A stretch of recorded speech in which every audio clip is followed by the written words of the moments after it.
This is a bit of a new setup.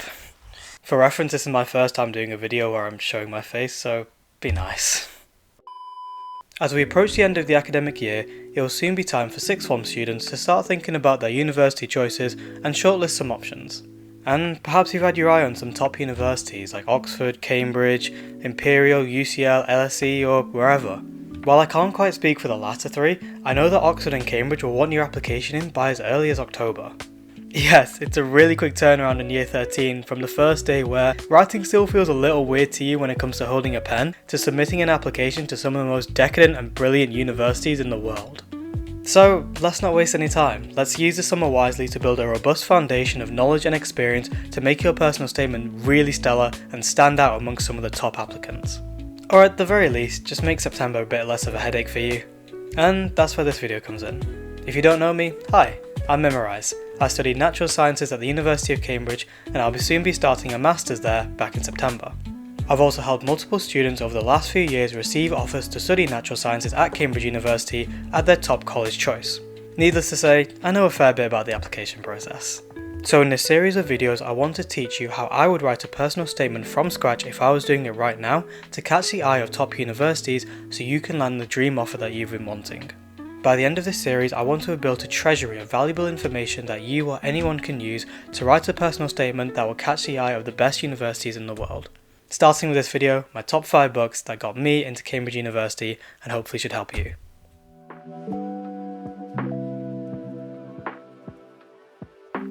But before we dive into the actual recommendations, let's explore why wider reading is important in the first place. Your extracurricular reading should act as the backbone of the personal statement, almost like the skeletal structure to add to with experience and other knowledge. Going out of your way to read about a subject that fascinates you beyond your curriculum shows passion and dedication to explore the subject beyond the scope of your curriculum. And if you boil down what a UCAS personal statement is, it's simply just to show passion for a subject and a desire to explore it beyond A level in university. Highlighting books, podcasts, or whatever media that you've consumed about a subject shows that you've gone above and beyond to learn about a topic that you're passionate about, so definitely include these as the basis of your application. And in future videos, I hope to show you how you can build on wider reading with experiences to really beef up your personal statement and make it as good as it can be. But for now, enough rambling, let's go into my book number 1.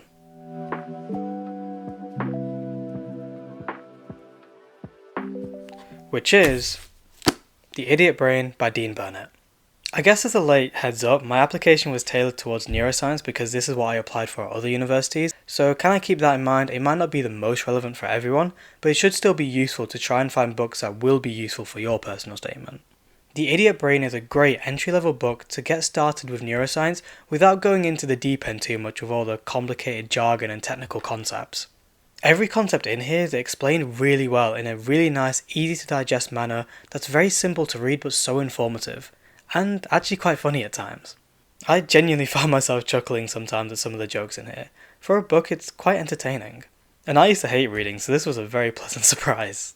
I think the most valuable thing about The Idiot Brain though is that it provides a unique perspective on what the brain truly is. Initially you kind of see it as like a superhuman representation of intelligence that's beyond our scope of understanding, and with this book you kind of just understand what it is. It's just an organ, with about as many faults and inefficiencies as any other organ in our body. The reason why this perspective is so useful in my opinion is that it's so important to explain what you learned from a piece of media, not just that you read it. Anyone can listen to a podcast, have it come out the other ear and say that they consumed that content, but what will actually make a great personal statement stand out is explaining what you learned from the piece of content and how it altered the way you perceive biology now. For example, one of the earlier chapters in The Idiot Brain talks about how what we see and what we hear isn't quite painting a fully accurate depiction of what's actually around us in real life, because our brain uses a lot of predictions to sort of fill in the gaps almost. I could word this in my personal statement by saying, reading Dean Burnett's ideas on sensory perception challenged the way I viewed our visual system as providing a perfect image of reality. I learned that instead what we perceive is a reconstructed scene built upon the rather vague or imprecise information we get from our sensory organs. With this enhanced understanding of our sensory systems, I have enjoyed catching my visual system out on its inefficiencies and false predictions, such as with Hermann's grid or the Muller-Lyer illusion. You could then develop this point further by talking about how you really look forward to learning about the neural mechanisms of these phenomena at university. Just make sure you trim it down a little bit, because it could do with being a bit more concise.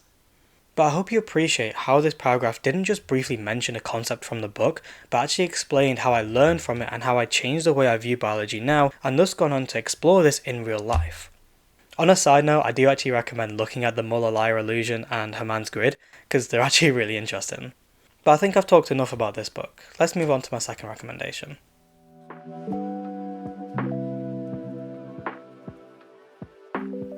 The second book I have is also quite neuroscience focused, but again still useful, and that is Life Lessons from a Brain Surgeon by Dr. Rahul Jandal. Now, if the idiot brain is the shallow end of the pool, Life Lessons from a Brain Surgeon is definitely entering the deeper territories.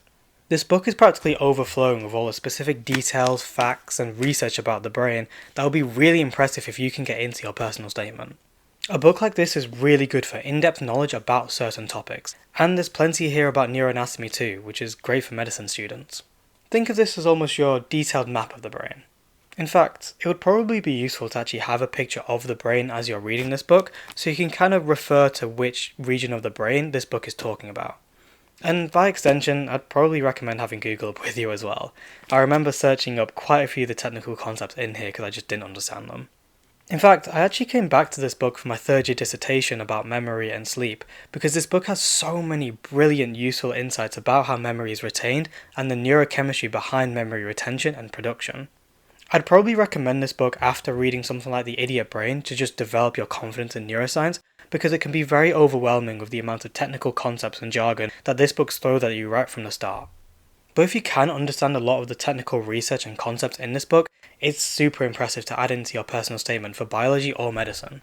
In fact, I believe it would be a really good idea to try and link these kind of bits of experience or reading together to make your personal statement flow like a journey from start to finish. For example, you could talk about how one particular book or content exposed you to the fascinating nature of neuroscience, or that you were captivated by a particular bit of experience like a neuroimaging session and wanting to learn the deeper neural underpinnings of that. This could have inspired you to pick up a book like Lifelong Lessons from a Brain Surgeon to delve deeper into these areas and help you understand in more detail XYZ. That's a very rough framework, but I hope it shows how you can link experiences together and even show a desire to explore something beyond the depth of what you've done before. And I think it's great to make your personal statement flow like a cohesive journey to really show how you started and where you currently are and why you want to explore it in more detail at university. Overall, Dr. Rahul Jandal does a fantastic job at enlightening us neuroscience enthusiasts while also providing really good in-depth insights into the trials and tribulations of being a neurosurgeon, all while with some quite heartwarming personal stories in there. Let's move on to number 3.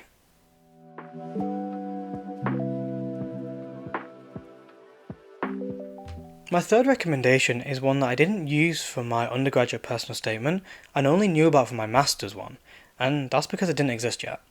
And that is The Balanced Brain by Professor Camilla Nord.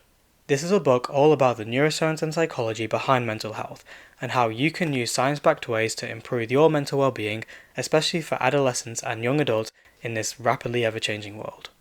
Now, there's a lot of mental health books out there, but the reason why I chose this one is because it is solely and purely centered around academia. Everything in this book, every insight, every argument, every idea, is backed by a plethora of research that you can find at the back in a very extensive bibliography. This book is perfect if you love academia and you want to go into research, even if it might not be for neuroscience or psychology, because it has some really good insights in how to challenge current pre-existing ideas with new research. And despite its depth of content, it's surprisingly easy to digest, even for a student. In fact, I'd go as far as to say I'd recommend this book even if you don't want to go into neuroscience or psychology, because it's jam-packed with a plethora of ways to improving your mental health. That's definitely a worthy read, even if you just want something to help you out a little bit.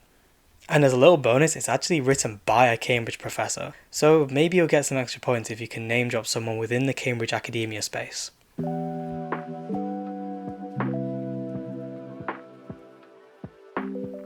Book number 4 on our hopefully worthwhile list is Cuckoo Cheating by Nature by Nick Davies. An easy choice would have been Darwin's Theory of Natural Selection. It's everywhere in evolution and academics definitely know about it. But it's not the most unique and doesn't really give any nuanced ideas. Cuckoo Cheating by Nature, on the other hand, is a great book that looks into the deceptive games that cuckoos play to gain an evolutionary advantage against their bird competitors. This is ideal because providing a nuanced and in-depth idea on how evolution works will really impress your personal statement readers and make it stand out, especially given this is a topic that's actually covered in the evolution and biology course at Cambridge. So if you can convey your understanding of complex ideas like evolutionary arms races and games theory, then that will be a great indication to your personal statement readers that you can keep up with the demanding nature of a Cambridge degree. Just as always, make sure you explain why you want to learn about the topic more. In fact, one of my biggest pieces of advice that I give to students is that Oxbridge don't want to know whether you know everything. They want to know if you're teachable. And the best way to show that is to show your passion about a subject and your willingness to learn more about it. So wherever you can, talk about your ever-growing passion about exploring the intricacies of a particular topic and why studying this at university is the best way for you to satisfy this need. Okay, I feel like this video is getting quite long-winded. Let's move on to number 5 before I lose too much viewer attention.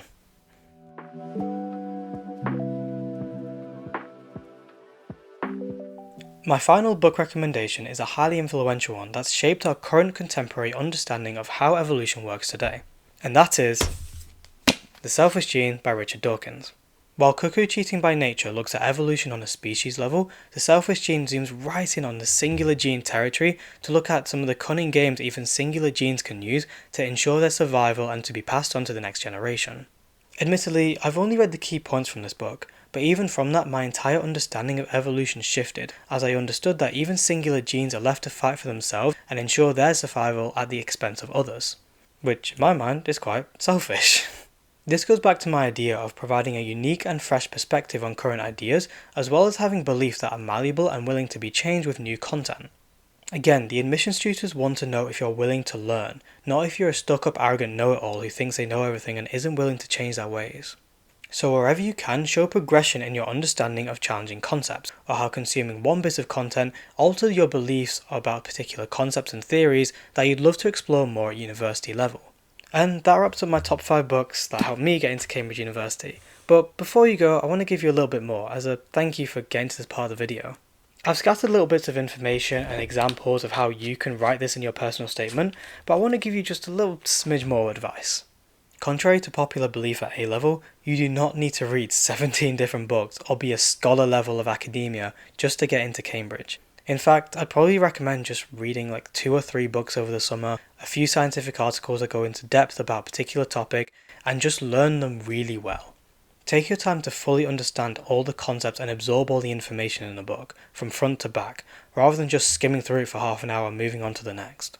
The depth of content that you can understand is ultimately so much more valuable than the breadth of content that you expose yourself to but don't really take in. Not to mention, what are you going to do if you mention a book in your personal statement that you briefly skimmed through and they ask about it in your interview but you don't really know because you've not read it? They're going to catch you out and your application is going to be one of the first ones to be rejected. Trust me, you don't need to read an entire library's worth of books. Just pick a few topics and study them diligently so you can write about them in depth in your personal statement. Having really in-depth ideas from just a few books is so much more impressive than the person who read 30 books but just skimmed through them and didn't take anything from them. And with that, that's my top 5 books that helped me get into Cambridge University, with a few little helpful tips along the way. But I think I'm going to end this here because I've rambled on for long enough and my throat is kind of hurting. If you've made it to this part of the video, then thank you. I actually really appreciate you watching through this. I've wanted to make content like this for a little while, but I've never really had the confidence or the drive to do so. So even just you getting to this part of the video and watching through this is contributing to me making more videos like this in the future. So hopefully I've helped you get one step closer to that dream university of yours, and hopefully you'll join me as I give you even more steps to get you there. If you would like more personal help on how you can craft an excellent personal statement, feel free to message me on, whatever social media like TikTok or whatever's linked in the description. Otherwise, I'll leave it here and I hope to see you in another video. Goodbye.